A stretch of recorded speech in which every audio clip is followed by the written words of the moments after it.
This video is about how to remove some of the upholstery and pull up the carpet on a 2013 Honda CRV. My daughter's car recently had the heater coil leak antifreeze inside the car. Once we fixed it, the smell of antifreeze was pretty strong, so I figured the only thing I had to do is I had to get that carpet up and get the antifreeze out of it somehow. And I tried to find YouTube videos on how to take the upholstery apart, and I couldn't for a 2013. So I had to figure it out on my own, and I was just going to put the car back together, and I thought, well, maybe I'll make a video and post it, and hopefully somebody will find it useful. So the first thing I did, and I knew how to do, because the dealership, when they fixed the heater coil, they broke these, and so I helped them replace them, because the guy, believe it or not, who was helping me at the time did know how they went in. The guys who fixed the car probably knew how it went in, but they weren't the ones helping me replace them. So when they gave me the car back, they were damaged, so I made them give me new ones. So these are going to be on each side of your console over here, underneath your shifter. And get the flashlight. Here we go. These, where the round holes are held onto these things. I'm sure everybody's seen these. And these have a little notch here. You can stick your finger or nail in or a screwdriver or something and pop them open. And once they pop open, they come right out. Sometimes you don't see them, so you just got to make sure you rotate them around. And so you pop those out.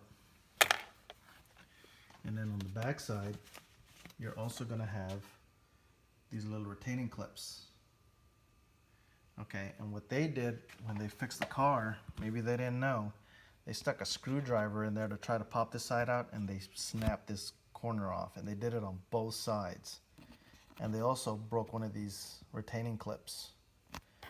So once you take these round ones off, just kind of get your hand back there and try to apply some even pressure to get this thing to pop out. I wouldn't torque it too much or twist it too much, or you're going to snap these things because they're just plastic. Okay, and you're going to do both sides. And then right here, there's a little decorative piece that goes on there. That also is just held on with clips. So just get a real thin screwdriver and kind of pry it open till you can get your fingernails off, and it pops right off fairly easily. Then here, I think I had screws in here that I took out, and I really didn't need to take those out. The only one you got to take out is that middle one. So you take that middle one out, and your center console is bolted to that middle one. Okay. Right here, here's where that middle bolt goes. There's one of those like that.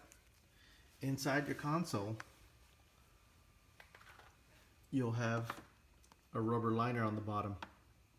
You lift this up, you're going to have a screw there and two silver screws over here. You take those off, and the last screws you got are going to be here in the back. So back here, you're going to have this panel here. And again, just stick a screwdriver and get it pried open enough till you can get your fingernails and pop it open. It's just held on with some clips, and it came off pretty easy. And then you're going to have two bolts right there. You take those off. After you do that, you won't be able to take this out yet. I don't think there's any way you can get it out until you remove a seat. You're going to have to remove a seat.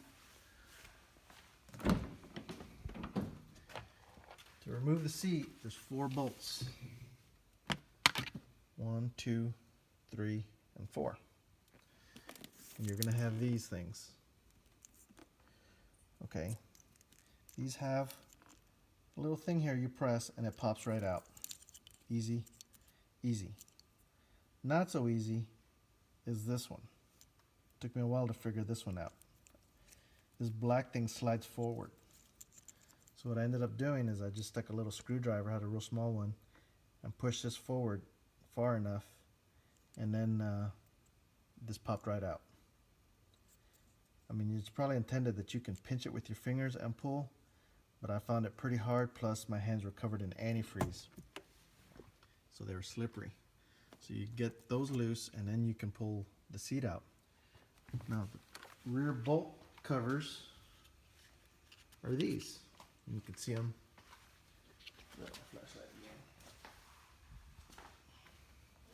You can see them on that back seat. That's what they look like. This is how they're being held on. Tab there, tab there. You can't tell, but this is actually a tab right here.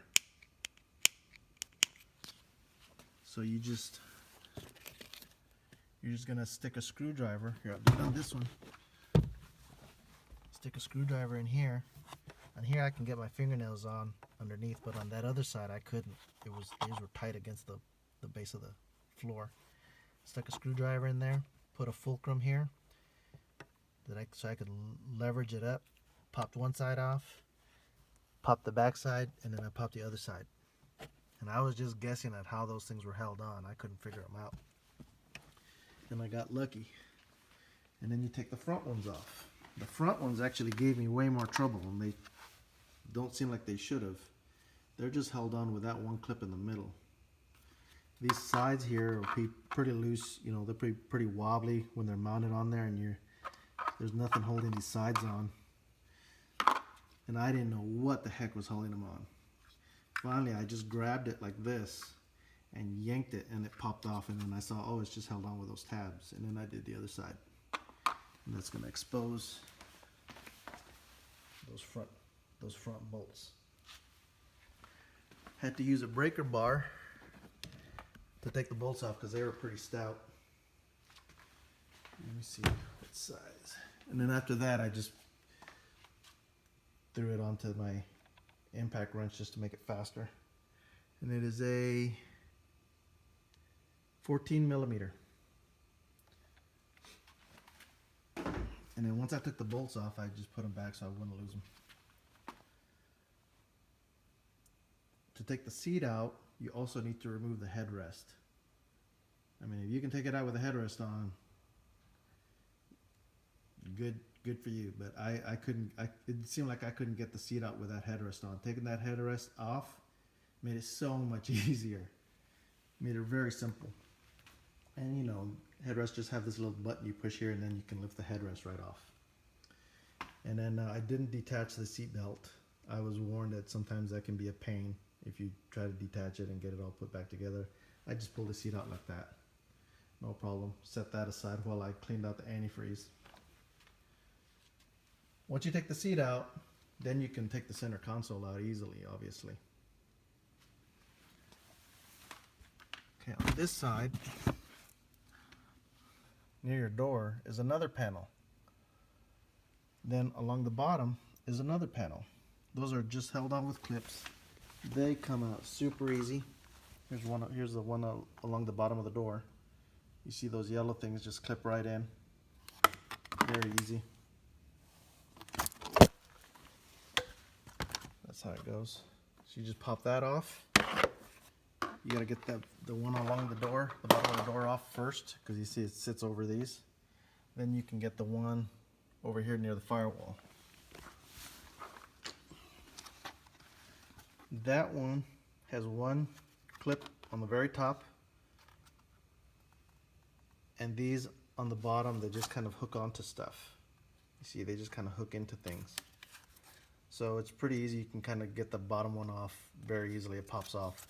This top one, I wasn't sure if it was screwed in or what, and I could peek in, and I could see this thing holding on to the wall, and all it was a clip, but I was afraid I was going to break it, and it's kind of wedged in through a hole. So what I did to get better access to it underneath is I took off this panel right here. This is actually underneath your dashboard like this. So when you look underneath the dashboard, you're looking at this surface. These two things just insert through holes in the firewall, and then you got these clips here. 1, 2, and that one. And so this doodad here is kind of concealed by this black thing. kind of like that, you really couldn't see it. And you can't move it because this is in the way. So you need to just pop this bottom part off. And I went on ahead and took the glove compartment completely out, and I don't think that was necessary. To take that off, you have this little piston here, and you see it's C-shaped. You just push it back, and it's going to release from a little thing it's holding on your door. You know, when your door goes in and out, it's what kind of, it's like pneumatic type deal, and it pops right off, and then your door will be able to swing all the way down. You take the 2 screws on the bottom off, those, and your whole door will, your whole glove compartment will come off. But that's not necessary. Now, you know, I know now. You just got to take that bottom panel off, and then this side on here will pop off with that little clip being way the heck up there. And then you can work your carpet back. If you ever wonder what was under your carpet, this is where your feet are on that slope. It's like a plasticized styrofoam looking stuff. And then underneath,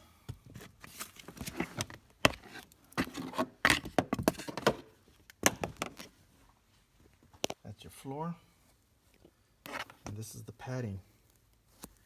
It's pretty thick, and this was just soaked in antifreeze. You'd think the car would be quieter with all this padding underneath, but it kind of has a lot of road noise. So if you want to take all the carpet out, you'd have to take that seat out as well, and then you can just pull all the carpet out. And you'd have to take these off, and as you can see, it's all just clips. So I didn't have to do all of it. I just had to do this one side, but at least, you know, if somebody out there is needing to figure out how to take out the center console or take out the seat or pull up the carpet or something, that's how you do it. So yeah, for the antifreeze, all I did was had a shop vac here on the floor. I would just pour water with some like Simple Green degreaser, let it soak through. I had a shop vac here. There's a bump here, but there's a gap there. So the water flows through, it can snake around that gap, and now you have it going to the back compartment. And I was trying to avoid that, so I kept a little hose for a shop vac here sucking up water while I poured water on the carpet with Simple Green, let it soak through till it was pretty much done and it wasn't trying to run through the back anymore.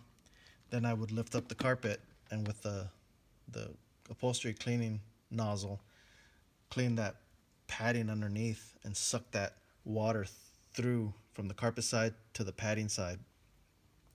And then I ran water and just kept doing that till I was satisfied. Then I put a blower,